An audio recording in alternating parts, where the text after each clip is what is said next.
preocupante, tá? Porque tem uma escalada de situações envolvendo policiais em todo o país. Pois bem, e aí tem uma pesquisa, e eu vou trazer aqui, pesquisa Datafolha, dizendo que um total de 51% dos brasileiros acima de 16 anos disseram ter mais medo do que confiança na polícia. Isso aqui é um dado bastante preocupante, tá? Segundo a pesquisa Datafolha, que foi divulgada ontem. O dado supera por pouco o de pessoas que afirmaram confiar na polícia mais do que temê-la, que 46%. O Instituto entrevistou 2.002 pessoas de 16 anos ou mais em 113 municípios de todo o país, de 12 a 13 de dezembro deste ano, e a margem de erro é de 2 pontos percentuais para mais ou para menos. Nível de confiança da pesquisa é de 95%. A pesquisa Datafolha aponta que o temor tem dado parecido entre gênero, 56 entre mulheres, 52 entre homens. Há, no entanto, a diferença entre pretos, 59, e anti 45 entre brancos, e entre eleitores de Lula e Bolsonaro, que no segundo turno de 2022, 58% no caso do primeiro e 40% no segundo. As margens de erros nesses segmentos variam de 3 a 5 pontos percentuais. O resultado também é semelhante ao aferido na pesquisa anterior, em que a mesma pergunta foi feita lá em abril de 2019, enquanto ainda era a gestão do ex-presidente Bolsonaro. Na época, 51% afirmaram ter mais medo, enquanto 47% tinham mais confiança na polícia. O Edivaldo, a gente vem falando de segurança pública, eu começo com você essa. É um dado preocupante, mas então vamos falar da metade da população. Metade da população tem medo da polícia. A outra metade tem confiança na polícia. Isso quer dizer o quê? Assim, quando a gente olha, obviamente, aqui falando, não tendo todos os recursos da pesquisa, num olhar superficial, uma pesquisa que mostra que metade da população é temerosa quanto à polícia. Paulo, eu acho que expressa uma verdade, eu diria até de certa forma perene. Eu acho que outras pesquisas anteriores, e eu acompanho muito essas pesquisas com relação à polícia, sempre teve essa margem de diferença, de mais medo do que, até mais medo do que confiança, crença de que a polícia dá aquele atendimento sem correr aquele risco de nos impor medo, né? Eu falo por mim, né? Sempre tive uma prevenção com polícia, trabalhei muito com questão policial e já fui abordado algumas vezes de forma muito violenta pela polícia em circunstâncias normais, né? Estava lá no boteco tomando cerveja, a polícia chegou chutando não só a mim, como outros colegas jornalistas. Tive várias outras situações do gênero. Então, eu particularmente olho a polícia com menos respeito e mais medo. Eu tenho uma sensação de que a polícia pode agir fora daquilo que a gente espera, em circunstância, contra um cidadão comum. Acho que, e defendi várias vezes aqui, bandido que atira na polícia deve levar tiro e morrer. Ponto. Não se discute isso. Mas o que a gente tem observado, e a gente cita aqui, vamos citar apenas 2 estados que estão puxando muita violência policial, especialmente São Paulo e a Bahia. Bahia parece que o governo perdeu tudo e completamente, né, o controle da polícia militar, e isso me parece que aconteceu também em São Paulo, pelo menos nos últimos acontecimentos. E os acontecimentos só ganharam repercussão em função da filmagem feita pelo cidadão. Imagino que daqueles episódios registrados que ganhou repercussão, especialmente o sujeito jogado da ponte lá, em função da posição das pessoas, né, que filmaram. Agora, é importante entender que ainda a Polícia Militar, ou as polícias, não tanto a Polícia Militar, quanto a Civil, a Rodoviária, a Polícia Militar, elas estão a serviço do Estado, né? Lamentavelmente, elas estão a serviço do Estado. E quando você tem um Estado que ele é permissivo que a polícia atue de forma violenta contra o cidadão, vou deixar bem claro, tá? E não contra o bandido. Porque quando você faz o recorte, você tem que deixar claro que bandido deve ser tratado com rigor e cidadão comum deve ser tratado com cuidado, né? Com cuidado da proteção. Bandido deve ser reprimido, mas assim, é o Estado atuando, o Estado permitindo que a polícia seja violenta.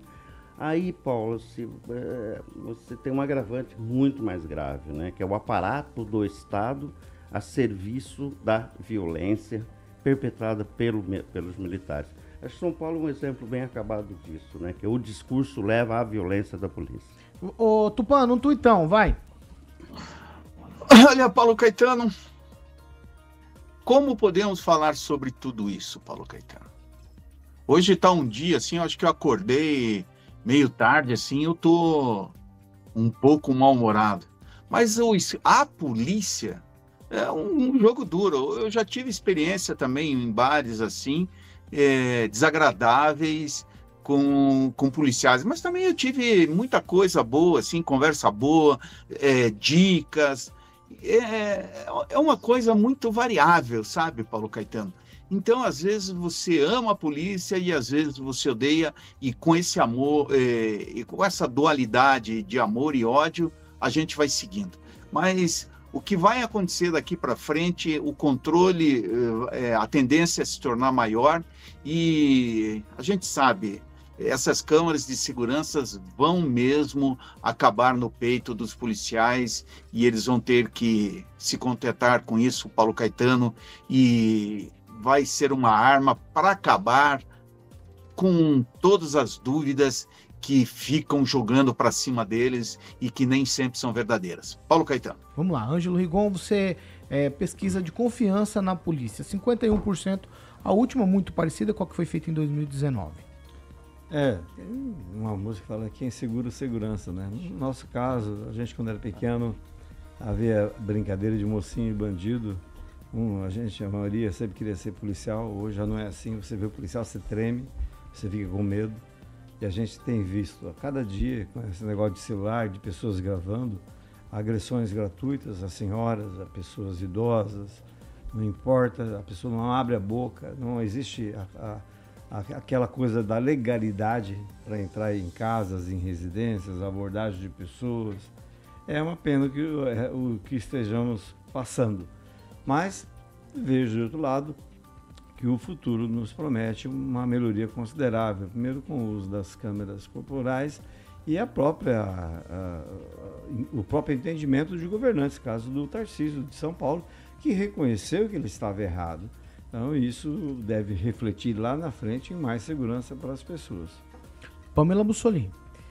Olha, Paulo Caetano, eu ouvi sobre essa pesquisa e eu fiquei, assim, até reflexiva sobre isso, porque metade da população dizer que tem mais medo da polícia do que confiança, realmente é algo para a gente se assustar. Mas pelo seguinte, em um país onde 30% apenas dos assassinatos tem a autoria descoberta, né? Que a gente sabe que a maioria fica impune. Nós sabemos o quanto a população carece de segurança pública, né? A gente vê aí todos os dias, né, as pessoas reclamando de furtos, de roubos, violência urbana muito grande. Ah, não tem polícia, não... Então, assim, ter mais medo da polícia, como foi colocado aqui pelo meu colega Ângelo, dá até a impressão, assim, que tem mais medo da polícia que do próprio bandido, né? Não sei, eu fico um pouco com o pé atrás, eu fico me perguntando como que é feito, assim, essas pesquisas, quem é ouvido. Eu sinceramente fico um pouco com o pé atrás. No Brasil, a gente sabe, tem casos isolados de violência, né, policial, e tomara que sejam cada vez mais investigados e responsabilizados, porque a gente tenha menos esse tipo de ocorrência. Mas cair numa generalização e tentar passar essa imagem de que todo policial é dessa forma, que a gente precisa temer os policiais e não querer tê-los por perto para ter mais segurança, é muito preocupante. E se for uma pesquisa séria, metade da população caindo nesse senso comum de que é preciso, ou talvez seja correto, ter medo da polícia, eu acho que é muito preocupante no Brasil que a gente tem hoje e que é recorde sempre de violência, né? Quem, Rafael? É engraçado que até numa pesquisa existe a polarização. Tiveram que falar dos eleitores do Lula e do Bolsonaro. Meu Deus do céu, até onde vão com essa bobeira aí? Não faz sentido. Primeiro de tudo assim, ó, cidadão, eu já denunciei policial que vi que ele praticava abuso numa abordagem. Eu já fiz denúncia, eu acho que a polícia é necessária sim, obviamente, né? pela questão da violência e da segurança. No entanto, precisa ter um compliance, uma segurança interna, alguma forma dos estados identificarem os abusos praticados pelos policiais, porque praticam sim, independentemente de qual estado, praticam. Pelo menos a desproporcionalidade na hora de você achar, ir ali fazer uma revista, eles praticam sim, é coice, é soco, indiferente. Eu fui abordado esses dias, claro, eu tava com a mão no bolso, correndo, por causa do meu celular, tava praticando, não tem aquele suporte para celular, e fui abordado, entendeu? Fui abordado e já me identifiquei, e ponto. Esperando o quê? Pelo menos um chute na perna.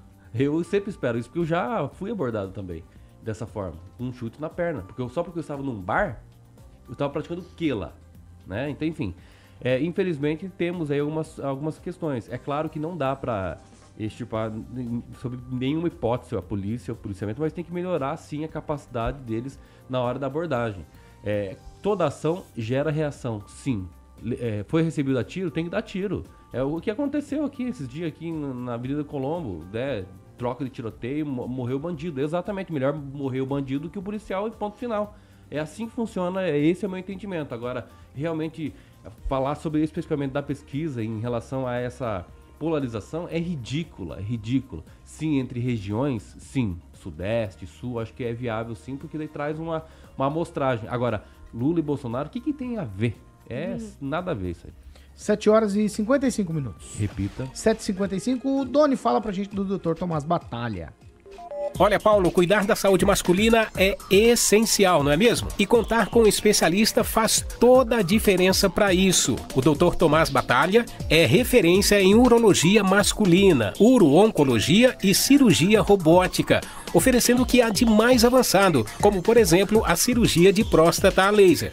Essa tecnologia é precisa, minimamente invasiva e proporciona uma recuperação mais rápida, garantindo mais conforto para o paciente. Além disso, o Dr. Thomas também oferece tratamento de estética íntima masculina, como a harmonização peniana, unindo saúde e autoestima em uma abordagem personalizada. Entre em contato pelo telefone 44 99166 5344, 44 99166 5344. Siga o doutor no Instagram, @Dr. Thomas Batalha. A clínica do Dr. Thomas Batalha fica na Rua das Camélias, número 198. Valeu, Paulo! Vamos lá, 7 horas e 56 minutos. Repita. 7h56, essa aqui é tweet final, só pra gente encerrar